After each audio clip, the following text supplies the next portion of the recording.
Lasa talaga nga pre. Ano yan pre? Ito? Lasang-lasa yung tanglad, no? Oo, tanglad. Yan.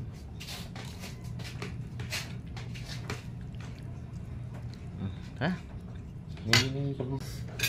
Grabe ka siguro ang ano yan pre, no? Manong talaga. Puro sili to eh. Oo.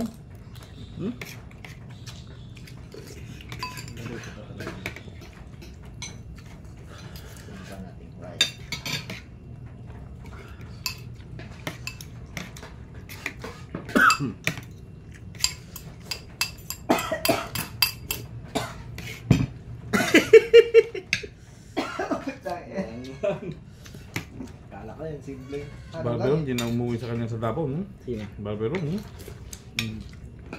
May pangasawa naman si Barbero. Ba't na blanco ba?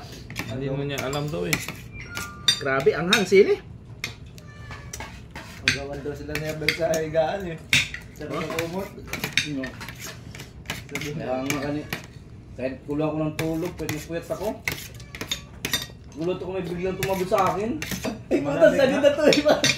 Malamig ngayon kagabi. Lamig nga. Grabe. Lipat ako sa sofa. Ayun na.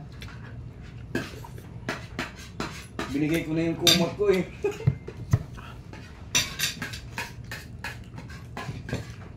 Siyatis kasi manipis yung kumot ng kan. Maadong.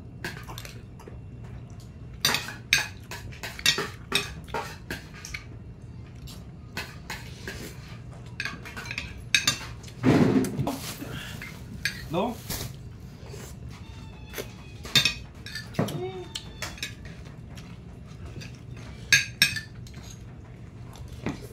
Ciao. Nandun si... Kaya ba yung uminom kagabi, sir? Ano yung isang araw ng Red Doors? Rajit, nagcharatan ko an. Si Sir Burha. Yung apat na ano? Bakit nagsabi? Ang replyan ko nga. Si Burha. Si MC. Oh. Hindi ko yan. Buha Sir, pala yun. sa sir, kadang yung buwan na compliance. Wala yun. Bagba, ano lang. Wala, nang school na na to. Ha? Wala na daw, kaya nang school na. Dauran sila. Hindi ka rin madaog ba, Jesus? Hindi ko malagyan na. Bila na. 100 lang ako.